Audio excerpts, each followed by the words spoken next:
Okay, so today we are talking about Dressrosa again. Dressrosa. This is going to be a 3-part video series. The first part is already out, and in that I talked about the first third of this monster of an arc. I talked about it up until Sabo showed up. Now we have from the 3-cup panel all the way to the end of Law's flashback. Yeah. You know, when I split arcs up, my patrons tell me what are my brackets? What do I need to read through until it's time for another video? Because I don't know, and I just feel like stopping me in a puddle of tears was just like a mean joke. But that's where we're ending this video. We're gonna get through all the chaos that has happened in these last, I don't remember, some chapters, and all the way up through that devastation. I guess as far as, I really can't give you any thoughts on the arc as far as like overall at this point. We can just go through and talk about it in sections like we usually do. Since this is the middle section, I can't even give you first impressions or my overall thoughts on the arc. So I'll just intro the video by mentioning that I'm really loving the parallels between Dressrosa and Arabasta. I mentioned one in the last video. You know, there are very specific things that are happening, like with Doflamingo controlling the king and ruining his name among his people, as well as when Bon Clay took on the appearance of King Cobra and ruined his relationship with his people in his name, with his face.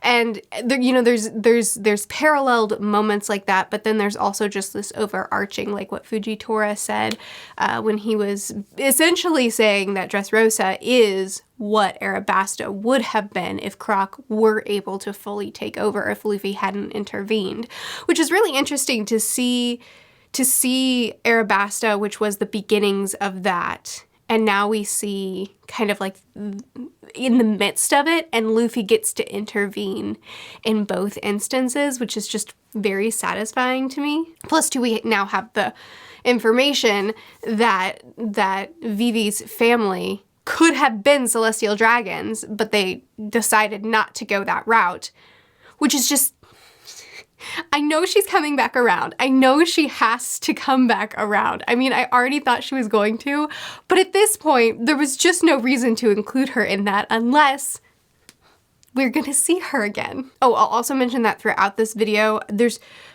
so much to cover in these chapters. So much information and action and lore is jam-packed into these chapters that there's just so much information to cover. I'm actually just gonna skip over most of the character analysis stuff that we could be doing for Doflamingo. The reason I'm doing that is because he's gonna get his own video. While I hate him on a level that I don't think I've hated anyone else, maybe Absalom wins that. Doflamingo is easily the most complex and nuanced and layered villain that we've gotten yet. I have a feeling that Blackbeard will give him a run for his money when we get to know Blackbeard better, but at this point in the story where I am, I have high expectations for what Oda's gonna do with his character, but at this point, Mingo is it. You know, Doflamingo there's so much to him, and I despise him, but he is a fascinating character study. So I'm just gonna, after I'm done with this arc, I'm just gonna give him his own video. We're gonna dissect that character a little bit. So in this video, I'm not gonna go in depth about him specifically, just all the events that are happening and, you know, everything else that we're gonna discuss in these chapters. So I'm gonna start off, this time around, I'm trying to section it off a little bit better than I did last time, rather than hopping back and forth at the same rate that Oda is hopping back and forth throughout this arc. So trying to section off a little bit better, we're gonna start with Usopp and Robin. So at this point where I'm picking back up, which the other video will be linked if you haven't watched it yet, but at this point where I'm picking back up, the dwarves are are making their plan to give Sugar the Tabasco grape and wanting Usopp to be their guy, their front runner, the one that they still see as their hero. And naturally, this terrifies him, but he goes along with it. He says, you know, like, you guys give her the grape, but I'll be your backup. I've got your backs. You know, if you're ever in danger, I'll come swooping in and save the day, but I trust you guys to handle it. And, you know, it's one of those things where he's all talk. He's saying that he'll have their back, but really in his mind, he's thinking, I don't want to have your back. I hope that I don't have to do anything in this scenario, which I guess we'll get into that. Robin does this awesome decoy thing, such smart thinking, trying to protect them. And so she dresses up as one of the guards and gets Snot Guy out of there, separates the two. But everything goes wrong. The dwarfs are overpowered. Robin is turned into a toy, which is awesome. Usopp forgets her and Usopp runs. Now, I want to address a theory because when this happened, a couple of my patrons mentioned that there's kind of a fan theory that's well loved, that Usopp, in forgetting Robin, forgot all the development that he gained in Enies Lobby, forgetting about Sniper King, forgetting about facing his fears and all the development that he got back then. No one asked me, but I'm going to fight that theory. I don't like it. And the reason I'm not a fan of it is because the idea of someone in forgetting a person, they also forget everything that they learned because of that person, to me, starts breaking down everything. If in erasing a person, we're also erasing all the development that a person gained through the person that has been forgotten, if we're doing that, then that means every single person that forgets someone, their entire personality has to change. Whether it be a parent or a lover or their kid, anyone, their entire personality has to change because the people that we interact with in life shape who we become. So if we're erasing the print that a person left on their life, as well as just the memory that person exists, then entire identities are being reversed when somebody is forgotten, which just that makes everything real shaky to me. So I'm not a fan of that theory. You didn't ask, but I'm telling you that. Instead, here's my interpretation of this scene. Usopp is with these dwarves who are mighty and, you know, small but mighty, who are ambitious, who are determined. And he also has Robin, who has his back. Robin, who is a great fighter, who's really smart, who isn't afraid, and who is happy to handle situations when they need to be handled. In a position where he's viewed as a hero, but in his mind, he hopes that he doesn't have to actually act because of all the supporting roles he has around him. Now the dwarfs have been overpowered and they need him, and he doesn't have a crewmate anywhere around him. He has no one that has his back. Even if he rushes into danger, he's completely alone. So he runs. He chickens out. He's a coward. And I love that about him. I love that he himself, Usopp, as he is a coward. He's not a coward because he's forgotten half of his identity, because he's forgotten half of his development. He's a coward because he's Usopp. But to me, that makes Usopp stronger. The fact that Usopp, in this time skip, hasn't changed his personality. He may be stronger, he may have a bigger bag of tricks, but he's still himself. He faces danger more readily now than he has in the past, but he's still afraid, and that has been shown all throughout the arcs that I've read so far, where he repeatedly says things like, leave the injured and the wounded and the children for us, or the sickly and the wounded for us to take care of. Him and Nami said that at some point, and it was hilarious. And he's facing danger more readily now, but he's still scared, and he still isn't the biggest, baddest of them all. And in this situation where he's scared out of his mind, where he's facing opponents far stronger than him, and where he's completely alone and without a crewmate, him running fits his character. It fits who he is as a person. And that's not weak. That's just having fear in your body. Just because you're not Luffy doesn't make you less than. And I think that him running in this moment fits his character without unraveling his character development that he's received in the past. I think it fits his character exactly right. Not only that, but when he changes his mind, when he turns back around and he comes back to save the dwarfs and to fight, and he does it not as a hero and not with backup and not with anything that could make him believe that he could win, but just as himself, as a pirate, as a scared pirate that's willing to potentially die for these people. That to me is so much more satisfying and rewarding than if he had never run at all. Reacting like a human would in that situation and then stopping yourself and choosing to be a hero is so much better than him never having run. So I don't see him running as some great weakness. I see it as a moment of humanity that he chose to rise above. Do you know what I mean? Okay, I've spent more than enough time on that. I don't even know if this actually is that popular of a theory, but I think that this is such a grand moment for Usopp, and I don't want to have any of that grandness taken away by saying part of his personality was removed. I want the way I view it is him just having a moment of real growth. You know what I mean? Anyway, then Sugar tries to feed Usopp the grape that they tried to feed her. And Usopp reacts exactly as Usopp would, which then makes Sugar faint, which then frees all the toys. And that's just right. That's just the correct way to set back this curse. For Usopp to make the most ridiculous reaction face to hot Tabasco sauce, and for her to freak out and faint.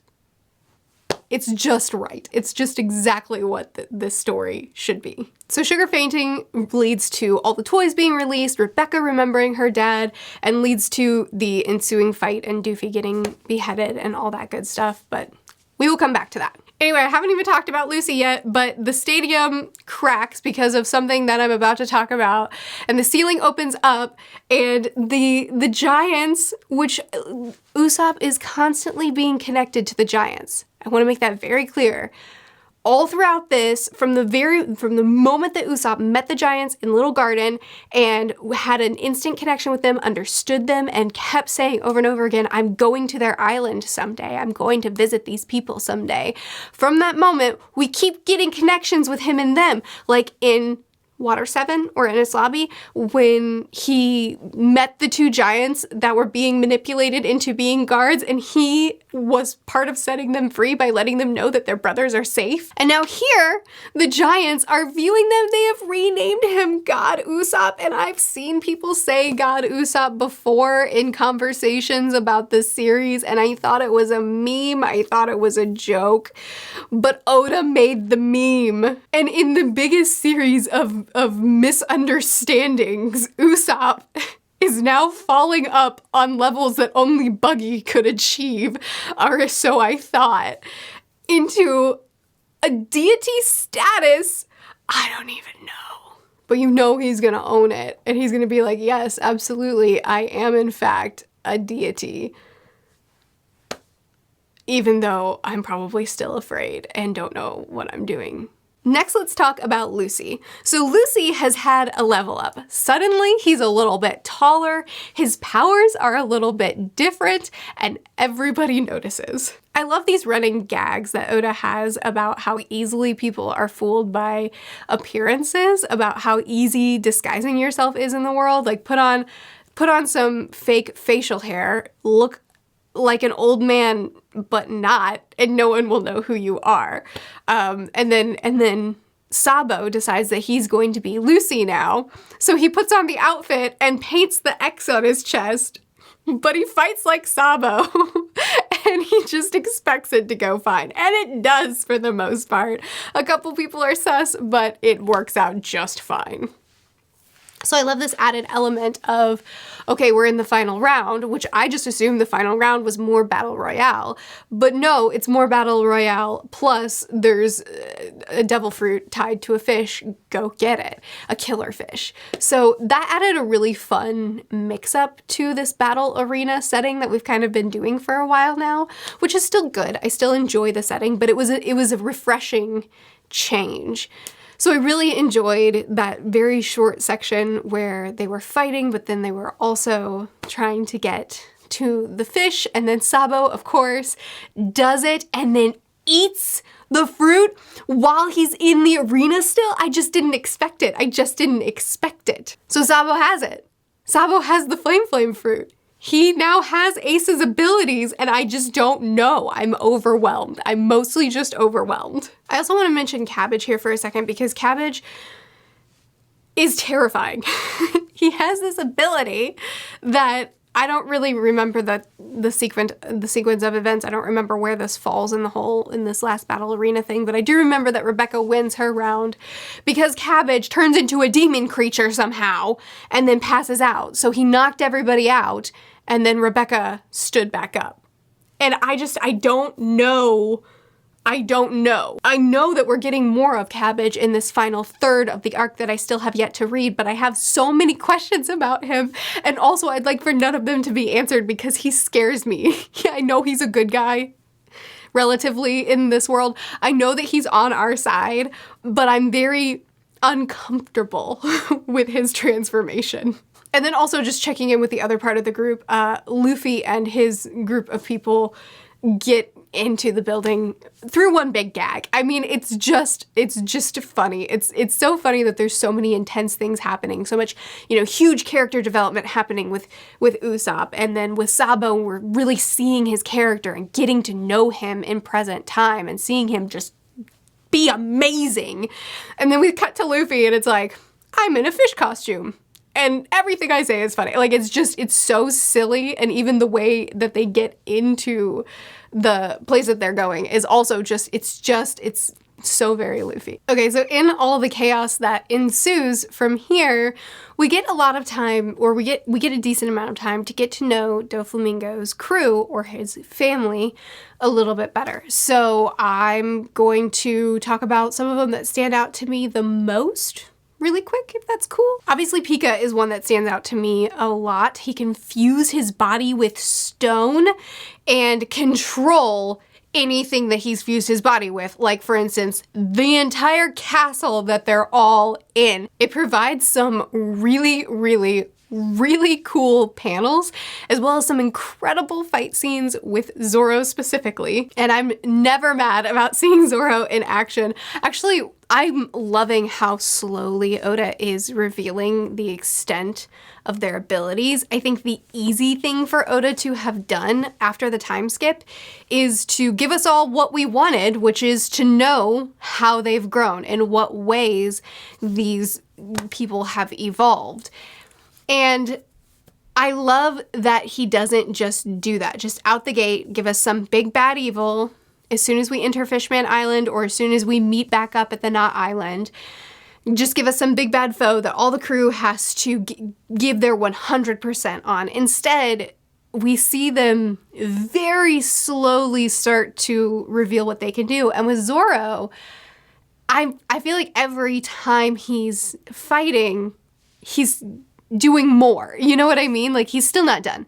There's still hints that there's a lot more that he's learned with Hawkeye that we still don't know about. And I love that. I love that it's not like, okay, here's everybody's power abilities. Here's a huge info dump on how everybody has grown. Now you know, so let's move forward. Instead, we're learning very organically through action how they've evolved. And I think that is great storytelling. My super extra boy over here, who just, his entire outfit is completely over the top, so he had my heart from the start. He is everything that I wanted from him. He can make anything organic explode, which just fits his character design so perfectly.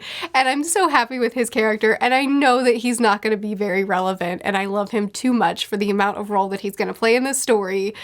But I just do. I just love him. I feel like in every panel he's in, I can just hear this heavy metal music following him around through life. That's just in my headcanon. He just always has heavy metal music following him around, just playing in the background wherever he is. G stands out to me, even though I don't know anything about this man, but just for the meme. Like, he's a walking meme, and I love him for that. And of course, Sugar is another antagonist that I absolutely adore and hate and am terrified by. I don't hate her, I'm just scared. I'm just very scared. The idea of an adult woman being trapped in a child's body in and of itself is pretty uncomfortable, but then knowing that she's also ruthlessly, horrifyingly evil and has a really terrifying ability, and it's so easy for her to use it against you. It's not even one where it's like, you know, with my extra boy, he hides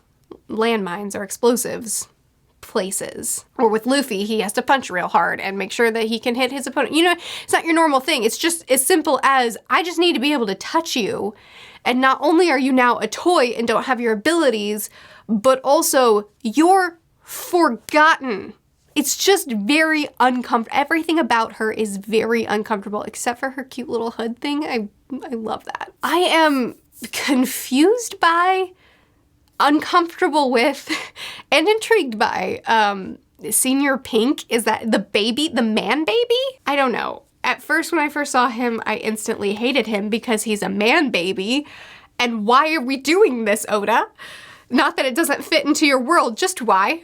And but he is pretty funny to interact with. His very confident personality and the, I don't know, man. He's weird. I don't know. He's probably also not going to play any kind of major role, just like my extra moody boy. But I'm uncomfortable, but I also kind of want to see more of him just because of the kind of attitude he has. Also, the fight he had with Frankie was fantastic, and Frankie is a character that I repeatedly skip over as I'm talking about things because his scenes are so brief, but he is phenomenal in this arc between advocating for the dwarfs and being really, really strongly in their corner. He's had several really amazing lines to that in that way, but then also I love when they all have their things to do and Frankie's like, I know what my role here is, to cause chaos. And there's so much humor that goes with it, but then also I just think that there's so much greatness that's happening with his character that he feels fine being the chaos bringer. He doesn't have to throw the biggest punch. He doesn't have to go after Doflamingo himself. He doesn't have to enact revenge. He knows that his crew will handle that. He knows that the best place for him is in this seemingly lower role and he's comfortable in it, but then also he kills it. Like, he does an extraordinary job with it. And I don't know, I just feel like there's so much strength happening around Frankie. There's so much inner strength that I'm seeing from his character that I'm really, really loving seeing, but I am repeatedly not talking about because it's just like these little moments that kind of get lost in the chaos that is this arc. Oh, and then also the other character that stands out to me, of course, is that Snot guy, which he just stands out to me because I hate him. And I kind of agree with Sugar. Now I should jump into the action of Doflamingo versus the world, but instead we're going to take a break for a flashback. So this is where we're going to talk about Rebecca and Kyros. Sorry if I'm saying that name wrong too. So, ouch. This arc is full of a lot of flashbacks, and they hurt. I got Rebecca's flashback, and it was both painful and incredibly heartwarming. And I already knew that Kyros was Rebecca's dad. I knew that, but, or at least I knew the toy soldier was Rebecca's dad. I don't remember if I knew Kyros was last week or not, but I knew the toy soldier was Rebecca's dad. But now I know more. And it hurts again. So Rebecca's dad, Kyros, was a pirate who was given the promise, if you can win 100 battle royales, then, or gladiator matches? What should I be calling this? If you can win 100 of these fights to the death, then, or to the fainting, to the KO, then you can be free.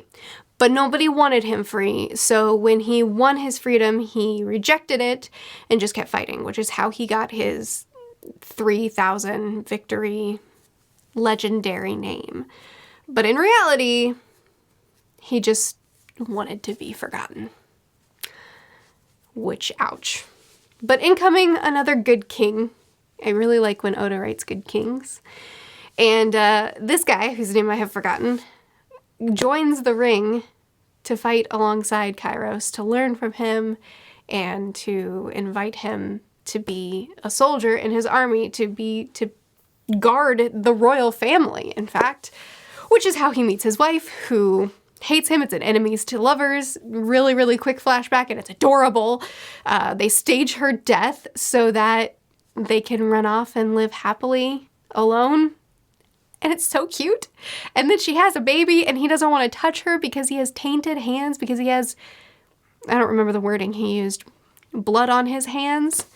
But he vows he never touches her except for with gloves. And then he loses his ability to touch her when he turns into a toy. And then he makes that vow that he will always protect her, that he will always make sure that she's safe, always guard her. I don't remember the verbiage again. And then they hunt down the royal family and they kill her mom, and he's carrying her to his daughter, having failed to protect her. It's just so intense. It recontextualizes absolutely everything. All of the things. It recontextualizes Rebecca's sweet, wholesome, sad but wholesome flashback, and it just, now I see his perspective and I'm just sad again. Seeing him go from being hated and rejected and hating his life to finding a family and finding acceptance and love and being truly happy, and then going from that to losing his wife, and his wife forgot him as she was dying, and then he lost his daughter too, in a way, because she forgot him. And then he has to raise her, teaching her to fight, raising her up to be a warrior and to be able to fight. But at the same time, like, having to win over her love all over again. Not really all over again. As a baby, you're kind of, you get that pretty quickly. But having to win over her love and then raising her and loving her so deeply, but not ever being able to touch her, not ever being able to, it's so hard. That one hurt. Getting Rebecca's flashback first and seeing it all from her eyes, and then going a little bit farther back into his life and then getting it all from his perspective, just, I mean, it's great because you get to see the depth of the amount of pain that Mingo has caused after he stole the kingdom and stole all these people's freedoms. You really get to see firsthand from people that you care about, you get to see how deeply it has harmed people, not just in, killing some of them or stealing their freedoms, but like on such an incredibly deep level. It just got me. Back to the action. So it's chaos with everybody trying to kill Mingo. With who is it? It's Luffy and Law, and yeah, it is. It's Luffy, Law, and Soldier Boy, Kyros, all wanting to enact their revenge for their own reasons. Luffy just because Rebecca fed him. I love it. I just do. Anyway. They all have their own reasons to wanting to get to him, and they're kind of arguing over who's going to get to do it. Oh, and Cabbage is in there too because he wants the fame and the glory. I really like Cabbage. But anyway, they're all doing their thing. They're all trying to kill him, and I do love that Kyros, when Rebecca remembers him, bows out of the fight. I mean, we'll get to that. That's part of my notes. But anyway, the chaos of them all fighting, of Doofy getting beheaded, and the cage coming down Oh my goodness, the intensity of this. You know, Oda's really good at creating intense moments and then making me feel like I'm right there with the victims. Do you know what I mean? Like with Fishman Island when Jonesy when he pulled out that list of names and said, everybody here that even signed this treaty before I even took over, before you even knew my name, everybody who did this, you and your families are dead now.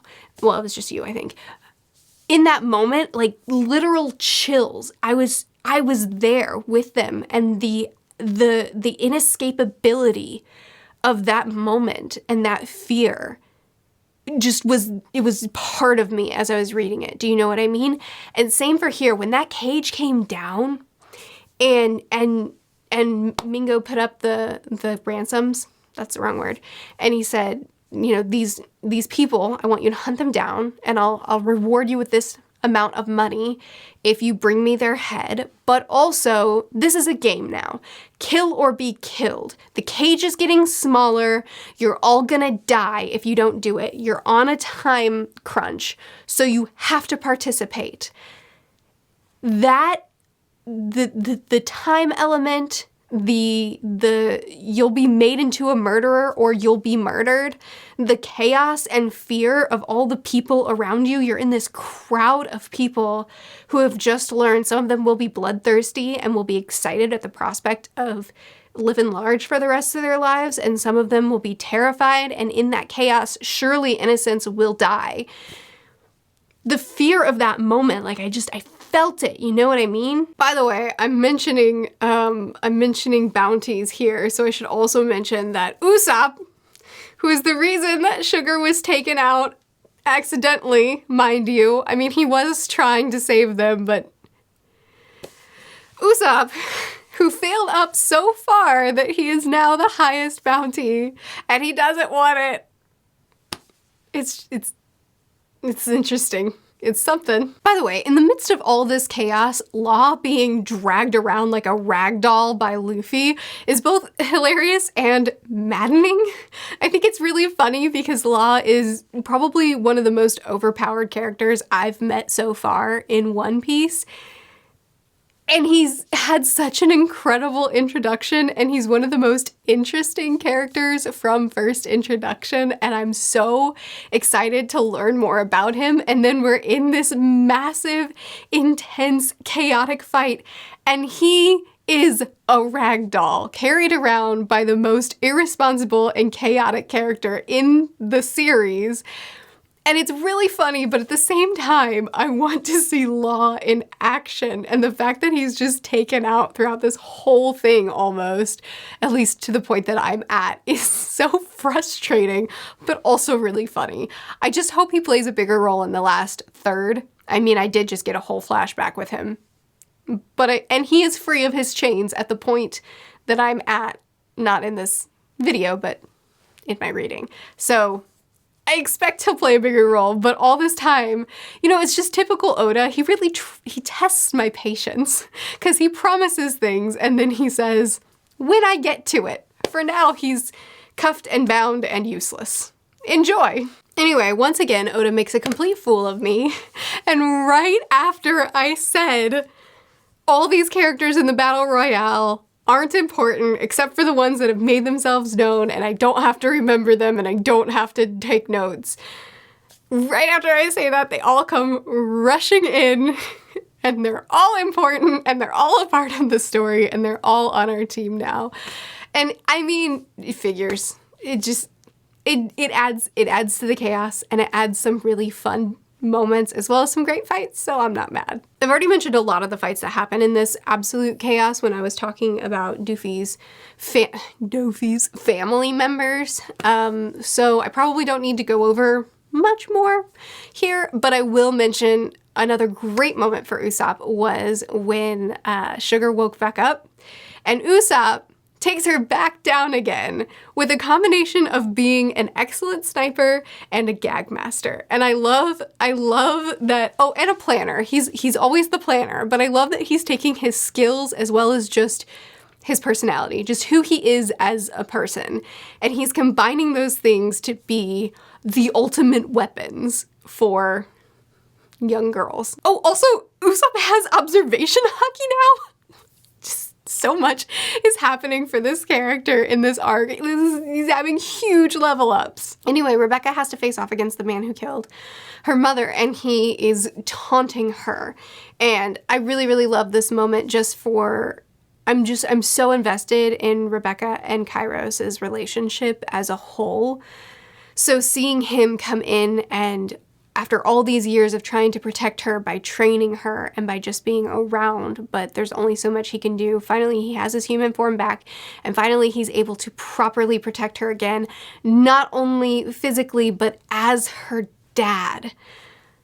And it's just a really, really, really good moment.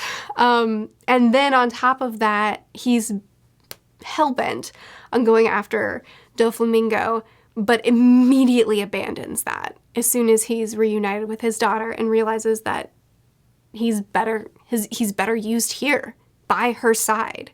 So he says, you guys take care of it. I'm here now. And oh man, it's just good. Anyway, Luffy and Law get to Mingo, and who's there already is Bellamy Hyena.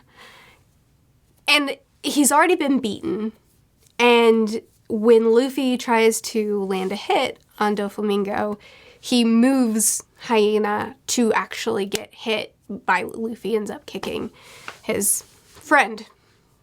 He will be. And I'm really curious about this character because he's just been around a lot in this arc. You know, at first we see him there and we think he's going to be a threat, especially because he has the pillar of gold from Skypiea. What'd you do there, Hyena? What were you doing there? Is everyone okay?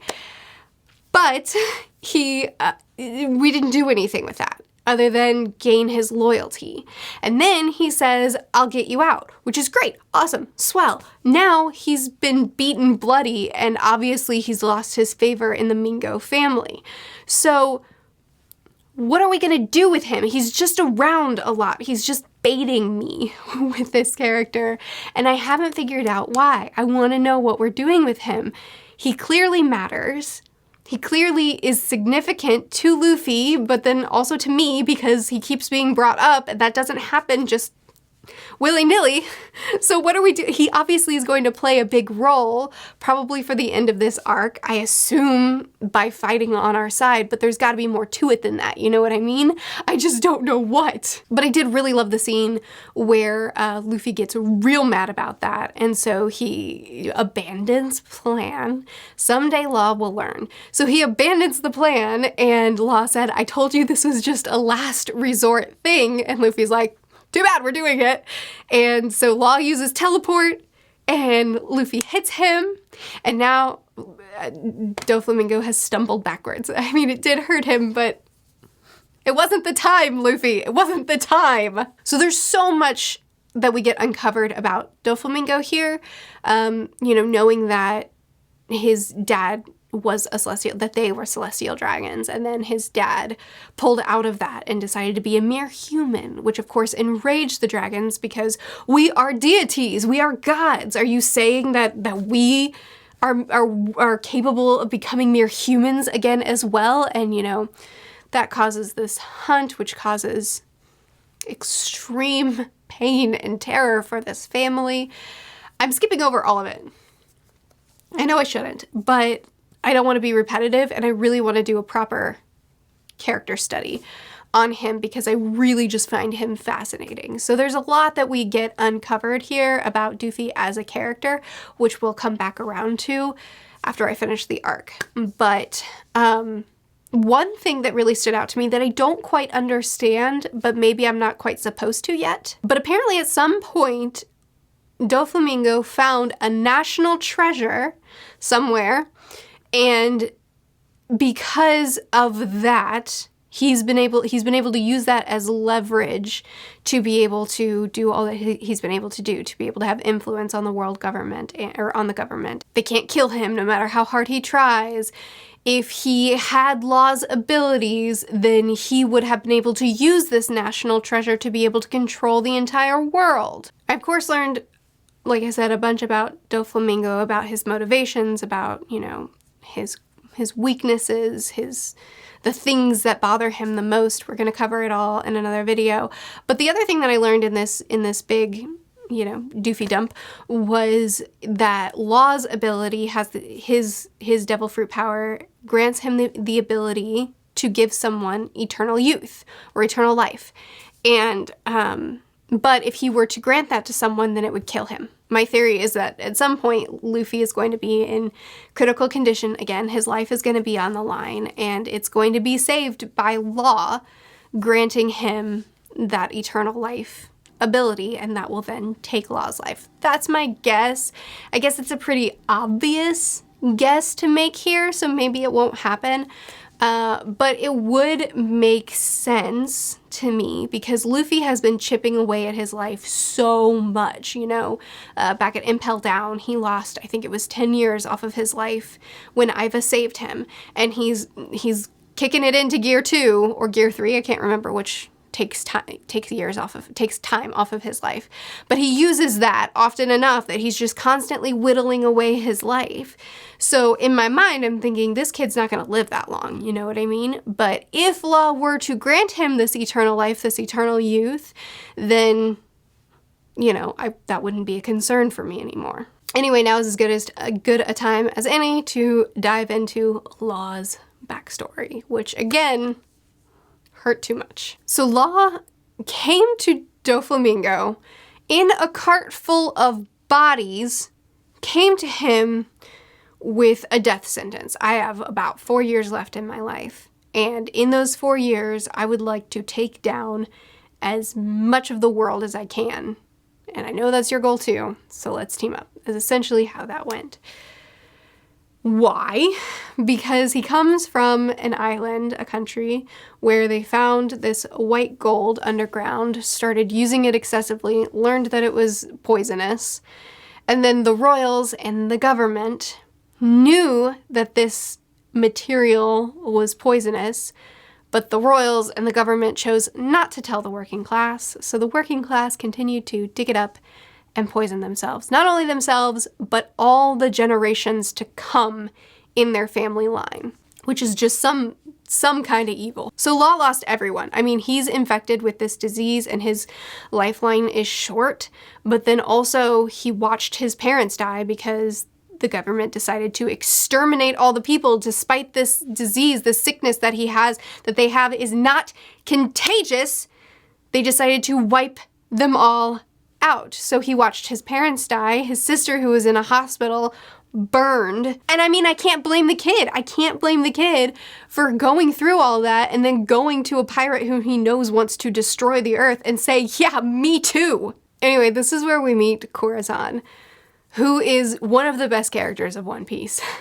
I am so sad that I only got 7 chapters of him. So Doofy's little brother, Doflamingo's little brother, who went through something traumatic in their childhood. We all know what it is. And it's the same thing that Doofy went through. And he lost the ability to speak. And he's part of Doflamingo's crew. Law stabs him through and tries to kill him because he's just mad and just wants to take out the world. And Corazon not only doesn't rat the kid out, but even tells Doflamingo that an enemy did it. He's protecting the kid. We get a great montage of Law training with Mingo's family, as well as being protected by them.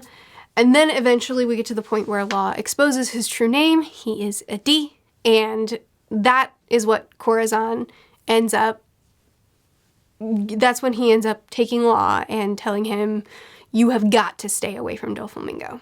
We learn a little bit more about the Will of D. I'm not sure if I'm supposed to understand the Will of D more than I do at this point, but there's still so much mystery wrapped around it for me. But we learn a little bit more about the Will of D, which makes me think that a lot of the people with a D name are going to team up to take down the Celestial Dragons. I know that Fujitora wants to take down the Warlords. I have a feeling that later on in the series, we're gonna see a complete breakdown of all of the government and world structures. I think that a whole bunch of the Ds are going to come together to take down the Toe Jams.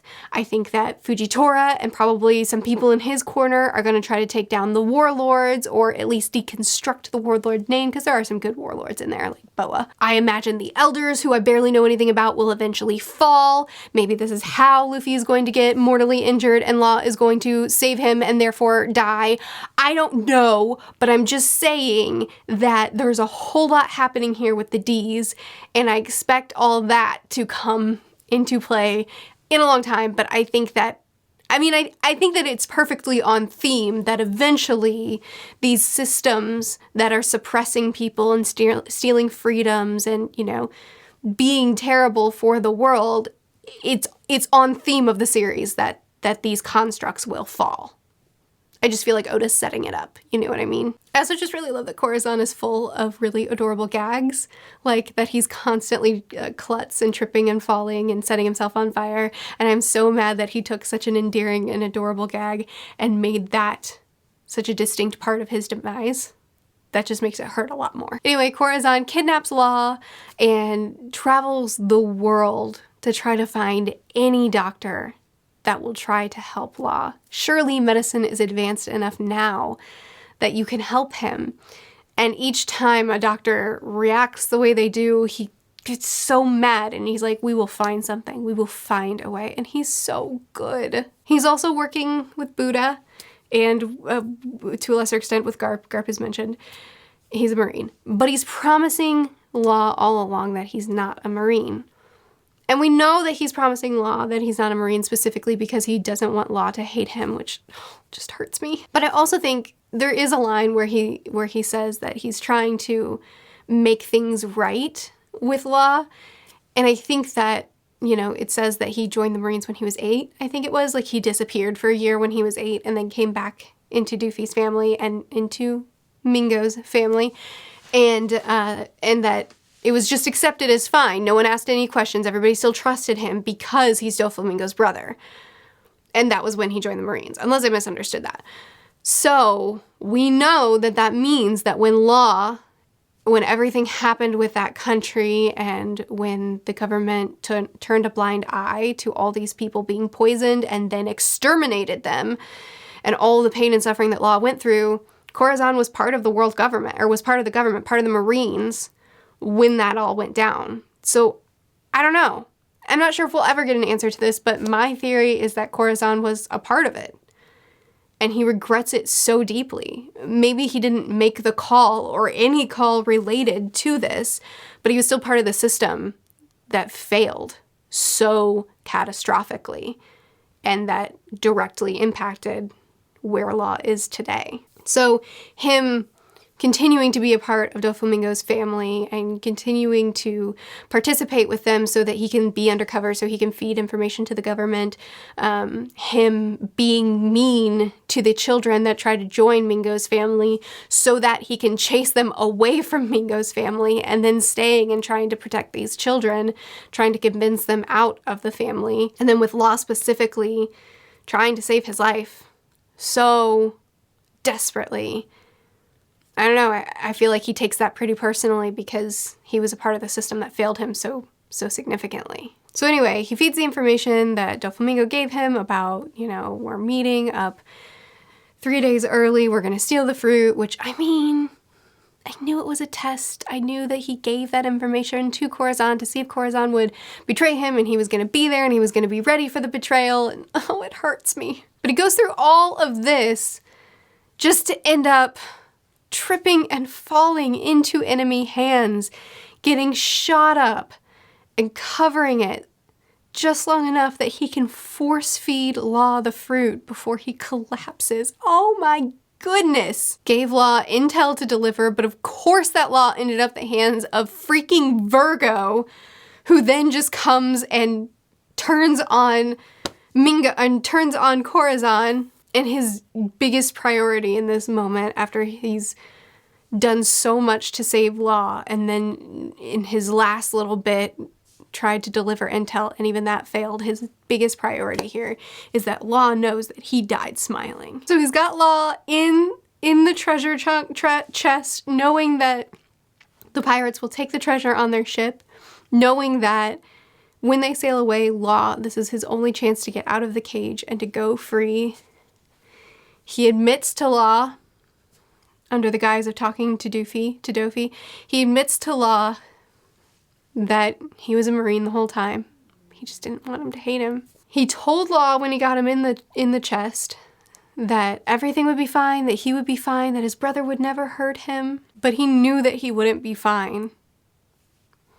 Which is why he told him that he loved him first before he let him go. After he got shot, he fought to stay alive as long as he could so that the silencing charm that he had on Law in the chest could last, so that Law could mourn without being found out. And then he died celebrating that in the end, Law was free of his disease. He was free of the Doflamingo family, of the Don Quixote family. And he dies celebrating that Law can live on free. And it hurts me so much. I read all 7 chapters of this flashback in one day. So I only got to know Corazon for a day before I lost him. And I'm really sad about that. Because he's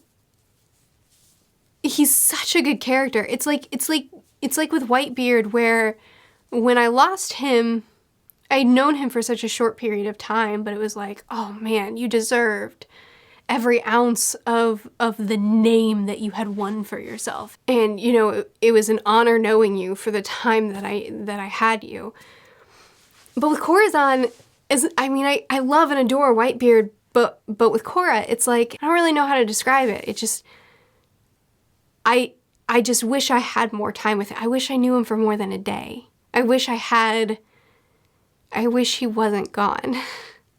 I really want more of him in this story because he's such a, I don't know, I encounter characters all the time in this series that leave their mark on me, but he hit different somehow. Anyway, it's a devastating place to end this review, so I've intentionally held back some information as I've gone through everything so that I can end it on a lighter note, because I was sad last night. But let's talk about Sabo some more, because I kind of just breezed past him a little bit, just talked about the arena stuff, and then we moved on. So Sabo and Koala are 2 characters that I'm dying for more of, but we did get a little bit. So Sabo is part of Dragon's crew, and so is Cora.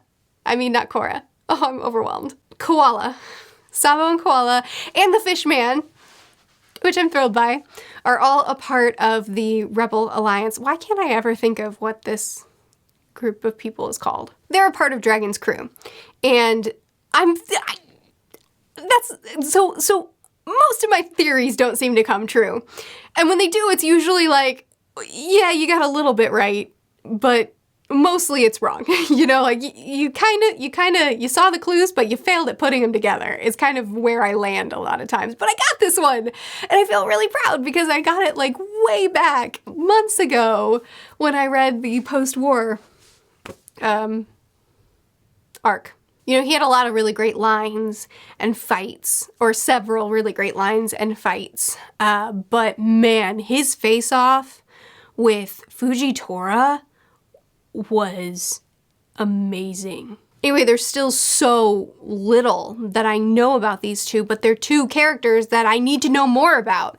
And Oda has succeeded in making Sabo a character that's extremely interesting in and of himself, in the abilities that he has, and in the connection that he has with Dragon as his own individual character. I'm becoming interested in him apart from his connection. Well, probably not completely apart from his connection with Luffy, but I'm starting to find him interesting apart from his connection with Luffy, which is good. It's a good start. I'm looking forward to more from him.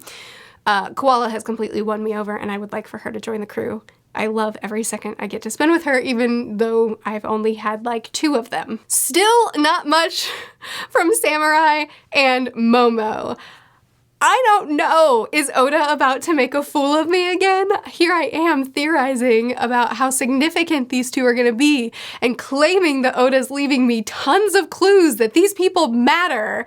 And yet, for the last, 50, 60, 70 chapters, they've not really existed in this story apart from memes and random mentionings.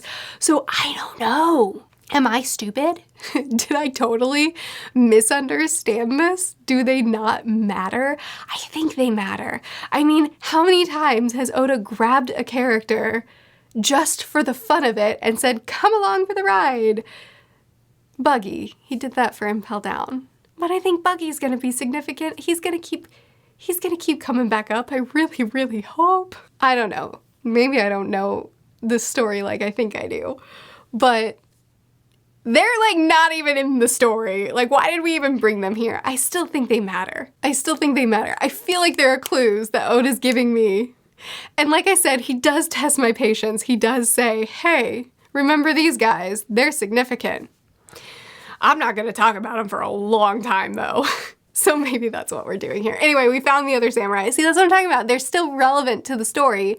Like we found the other samurai that samurai was so invested in finding in Dressrosa. So we're still doing things with them. I don't know. I think they still matter. And of course, I do love this guy's ability. I think it's hilarious that he can make art come to life, but he's a terrible artist. And I also love that his ability was what Usopp used when he took down Sugar the second time. I'm talking about the middle section of this arc, which is a little bit awkward for me because I feel like I'm in the middle of so many things. So there's significantly less theorizing that I can do at this point and less like, here's my overall thoughts. I don't really have a section of that in a middle of an arc review. So this feels a little bit awkward to me, but I am still enjoying the arc a lot. I think in my last video, I said that this arc is kind of middle of the road for me. I don't over the top love it. I don't dislike it by any means. I'm enjoying it. I'm enjoying every moment of it. I really don't have very many complaints at all for it. And I think I kind of feel the same at this point in the arc. I still kind of feel like, yeah, I'm having a really good time. I'm liking everything that's happening. I like the setting. I'm enjoying all these new characters that we're being introduced to. The action is great. It's a good time. I feel satisfied with this arc. But the flashbacks, I'm talking about the arc as a whole, is how I feel about it. But the flashbacks are top notch. I mean, he's really outdoing himself with these flashbacks. Doflamingo, as a villain, is incredible. I hate him, but he's incredible with how nuanced and layered and deep he is. He's incredible. So it's funny because this is an arc where I feel good about. I feel I'm enjoying myself with this story as a whole.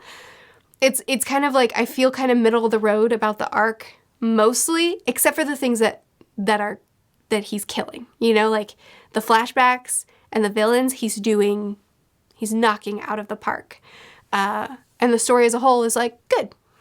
Does that make sense? I feel like that's not being very articulate, but that is how I feel about the arc so far.